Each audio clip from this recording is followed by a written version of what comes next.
Welcome once again to Musings by Danon. The Isekai genre has taken Japan by storm. The rise of this genre has given us both amazing anime and hot steaming piles of garbage. Every genre has tropes and themes that tie it together, each one of them separate and interesting. However, one thing ties all genres together: the parody. A parody, by definition, is an act of love.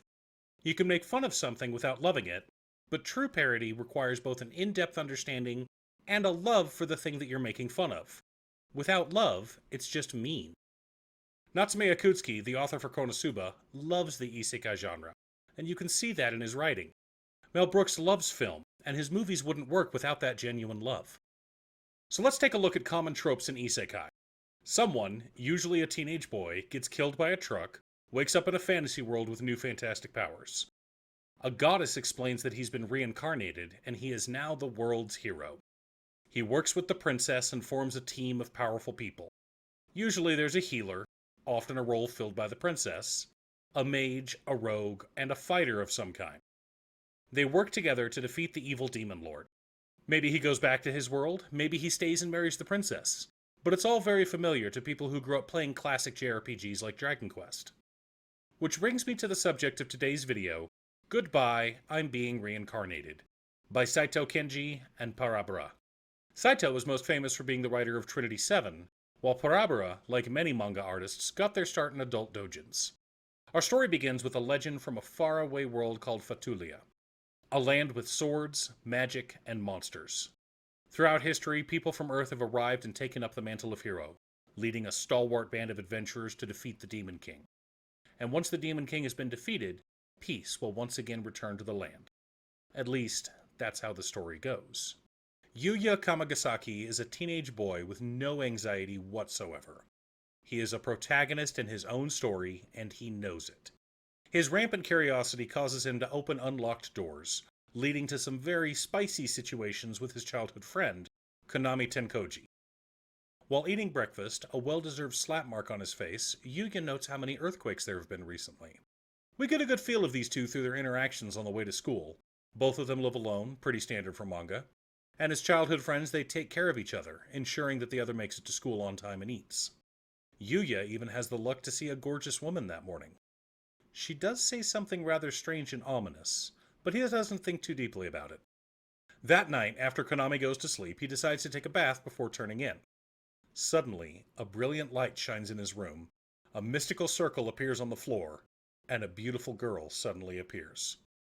She tells Yuya that she is Angelia Eto Grancia, a princess from another world, and that he is the chosen hero. Yuya, who grew up with his mom writing isekai stories, thinks this is all a joke and heads to the bathroom. The princess follows him and says he can call her Anji. Nonchalant as ever, Yuya allows her to continue his story and to watch his back. Of course, her towel falls off and Yuya thanks her for the image. Anji sneaks into bed with him, shows him more magic, and tries to convince him to come to her world. Drifting off to sleep, Yuya dreams of fighting against monsters, protecting the princess, and the satisfying feeling of justice. The next morning, Yuya agrees to become the hero. Ecstatic, the princess tells him she'll handle everything, and he can just go to school. Konami, of course, doesn't believe him. She thinks this whole tale about a demon king and Yuya being a hero is just some weird dream he had. I mean, sure, she found him in bed this morning with a strange woman, but that's no reason to say she's a princess from another world. Suddenly, the beautiful woman from the other day is in front of Yuya to warn him again. Just as she's about to explain what's happening to him, a goblin pushes her and Yuya out of the way of a speeding truck. A truck being driven by the princess. Oh, didn't I tell you? To become the hero, you have to be reincarnated. So in order to complete my mission, you have to die very soon. The princess draws her sword and advances on Yuya. The mysterious woman transforms, horns growing from her head and her pupils narrowing to slits. I, the daughter of the Demon Lord, am here to save the hero from you, princess. And so ends Chapter 1 of Goodbye, I'm Being Reincarnated. This is an amazing parody on the typical tropes in isekai anime.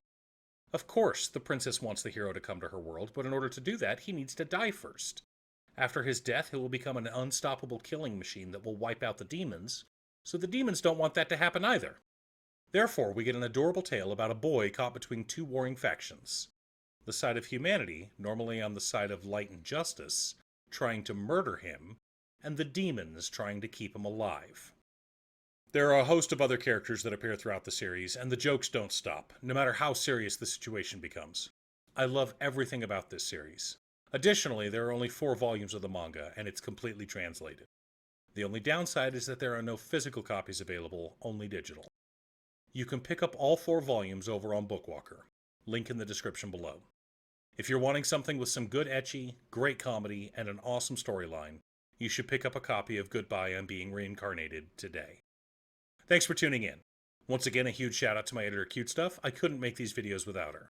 If you'd like to hire her to edit your own videos, there's a link to her Fiverr page below. Please like and subscribe for more content, and I'll see you all again next time.